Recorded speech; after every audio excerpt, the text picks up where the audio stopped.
ക്രിസ്തുവിൽ എനിക്ക് എത്രയും പ്രിയപ്പെട്ടവരെ, പ്രൈസ് ദി ലോർഡ്. നിങ്ങളെല്ലാവരും വലിയ ദൈവസാന്നിധ്യത്തിനകത്താണ്. കർത്താവിന് മഹത്വം. ചെറിയൊരു വചനഭാഗം പൗലോസ് അപ്പോസ്തലൻ കൊറിന്തോസിലെ സഭയ്ക്ക് എഴുതിയ 2-ാം ലേഖനം, അതിൻ്റെ 10-ാം അധ്യായം 3-ാം വാക്യം ഇങ്ങനെയാണ്: ഞങ്ങൾ ജീവിക്കുന്നത് ജഡത്തിലാണെങ്കിലും ജഡിക പോരാട്ടമല്ല ഞങ്ങൾ നടത്തുന്നത്. ആമേൻ. ഇത് ക്രിസ്തീയ വിശ്വാസികളായ നമ്മളെല്ലാവരും അറിഞ്ഞിരിക്കേണ്ട ഏറ്റവും പ്രധാനപ്പെട്ട കാര്യമാണ്. നമ്മളെല്ലാവരും മനുഷ്യരാണ്, ഈ ശരീരത്തിലാണ് നമ്മളെല്ലാവരും ജീവിക്കുന്നത്. പക്ഷേ നമ്മൾ ജീവിക്കുന്നത് ഈ ശരീരത്തിലാണെങ്കിലും നമ്മൾ ആരും ജഡികരല്ല, നമ്മളെല്ലാവരും ആത്മീകരാണ്. നമ്മുടെ ജീവിതം എല്ലാം മെറ്റീരിയൽ ലൈഫല്ല. നമ്മുടെ ജീവിതം എന്ന് പറയുന്നത് ഒരു സ്പിരിച്വൽ ലൈഫാണ്, ആത്മീക ജീവിതമാണ്. ഭൂമിയിൽ നമ്മൾ ജീവിക്കുന്നു എന്നതിൻ്റെ അർത്ഥം നമ്മൾ ഭൗമികരാണെന്നല്ല. ഭൂമി എന്ന് പറയുന്നത് നമുക്കൊരു വെറുമൊരു ടെമ്പററി ഷെൽട്ടറാണ്, ഒരു സത്രം മാത്രമാണ്. നമ്മൾ കടന്നു പോകേണ്ടവരാ. നമ്മുടെ ഈ നല്ല സമരിയാക്കാരൻ്റെ ഉപമയിൽ പറയുന്നില്ലേ, ഒരു സത്രത്തിൽ കൊണ്ടാക്കിയിട്ട് അവനെ കൊണ്ടുപോകാൻ വരുന്നതിനെ കുറിച്ച് പറയുന്നുണ്ട്. വീണ്ടും ഞാൻ വരുമെന്ന് പറയുന്നുണ്ട്. അതുപോലെ ഒരു കുറച്ച് കാലത്തേക്ക് നമ്മളൊരു സത്രമായിട്ട് മാത്രമേ നമ്മൾ ഭൂമിയെ കാണാവൂ. നമ്മുടെ പൗരത്വം ഇവിടെ അല്ല പ്രിയപ്പെട്ടവരെ. പലപ്പോഴും നമുക്ക് പറ്റുന്ന ഏറ്റവും വലിയ മിസ്റ്റേക്ക് എന്ന് പറയുന്നതും നമ്മൾ ഈ ഭൂമിയിൽ ജീവിക്കുന്നത് കൊണ്ട് നമ്മൾ ഭൗമികരാണെന്നുള്ള ബോധ്യത്തിലാണ് നമ്മൾ ജീവിക്കുന്നത്. ആ ബോധ്യം ഒന്ന് മാറ്റണം. അതല്ല, ആ കാഴ്ചപ്പാട് മാറണം. അതല്ല നമുക്കുണ്ടാകേണ്ടത്. നമുക്കുണ്ടാകേണ്ടത് നമ്മൾ ഭൗമികരല്ല, ഈ ശരീരത്തിൽ ജീവിക്കുന്ന ഒരു ആത്മാവാണ് ഞാനൊരു ആത്മീയനാണ്, എൻ്റെ ജീവിതം ആത്മീകമാണ്, എൻ്റെ പൗരത്വം ഭൂമിയിലല്ല സ്വർഗത്തിലാണ്. ആ ബോധ്യത്തിൽ നമുക്ക് ജീവിക്കാൻ പറ്റണം. ഇനി ഇതിൻ്റെ കോറിലേക്ക് വരാം. ഈ വചനഭാഗം പറഞ്ഞിരിക്കുന്നത് എങ്ങനെയാണ്: ഞങ്ങൾ ജീവിക്കുന്നത് ജഡത്തിലാണെങ്കിലും ജഡിക പോരാട്ടമല്ല ഞങ്ങൾ നടത്തുന്നത്. സത്യം, നമ്മൾ ജീവിക്കുന്നത് ജഡത്തിലാണ്, പക്ഷെ നമ്മുടെ പോരാട്ടം ഒന്നും ജഡത്തിലല്ല.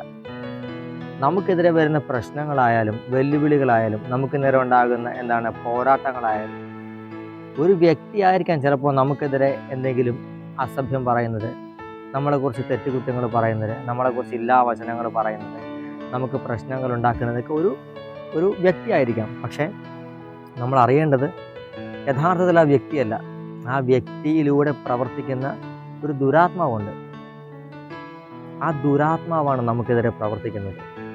നമ്മൾ ആ ദുരാത്മാവിനെ വിവേചിക്കാതെ, നമുക്ക് നേരെ ഉണ്ടാകുന്ന ഈ ഒരു ആക്രമണത്തെ, ഈ ഒരു പൈശാചിക ആക്രമണത്തെ നമ്മൾ വിവേചിക്കാതെ, നമ്മൾ ആ വ്യക്തിയെ മാത്രം നോക്കിക്കൊണ്ട് ആ വ്യക്തിക്കെതിരെ സംസാരിക്കാനോ പ്രവർത്തിക്കാനോ പെരുമാറാനോ പോരാട്ടത്തിനോ പോയാൽ പ്രിയപ്പെട്ടവരെ, നമ്മുടെ ജീവിതം പരാജയമായി തീരും. നമ്മൾ ഈ സിനിമകളിലൊക്കെ കാണുന്നത് പോലുള്ള മാസ് ഡയലോഗൊക്കെ അടിച്ച് ആൾക്കാർ ഒന്ന് പറഞ്ഞാൽ തിരിച്ച് രണ്ട് പറയുന്നത്, അതല്ല യഥാർത്ഥത്തിലുള്ള ജീവിതം എന്ന് പറയുന്നത്.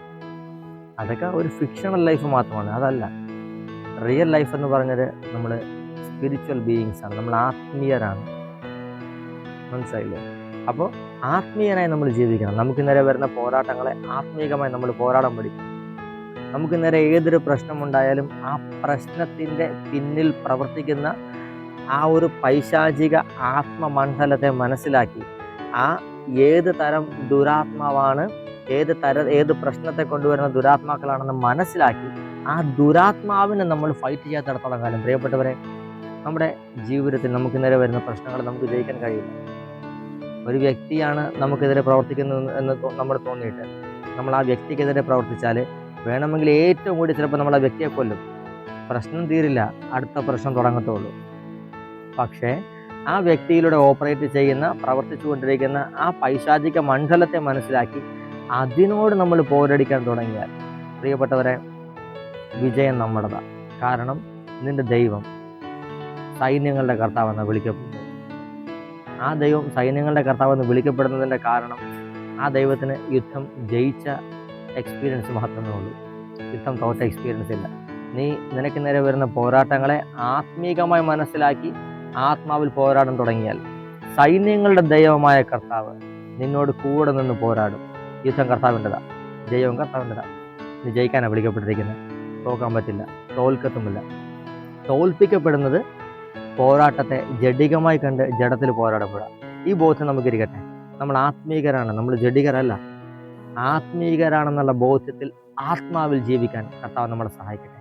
പരിശുദ്ധാത്മാവുമായുള്ള ബന്ധത്തിനകത്ത് ആത്മീക ജീവിതം നയിച്ച് നമുക്ക് നേരെ വരുന്ന ആത്മീക പോരാട്ടങ്ങളിൽ ആത്മീകമായി ജയമെടുത്തുകൊണ്ട് സ്പിരിച്വൽ ജയൻസായി കർത്താവ് നമ്മളെ മാറ്റട്ടെ. കർത്താവിൻ്റെ കാര്യം നമ്മളോട് കൂടിയിരിക്കട്ടെ. യേശുവിൻ്റെ നാമത്തിൽ ആമേൻ.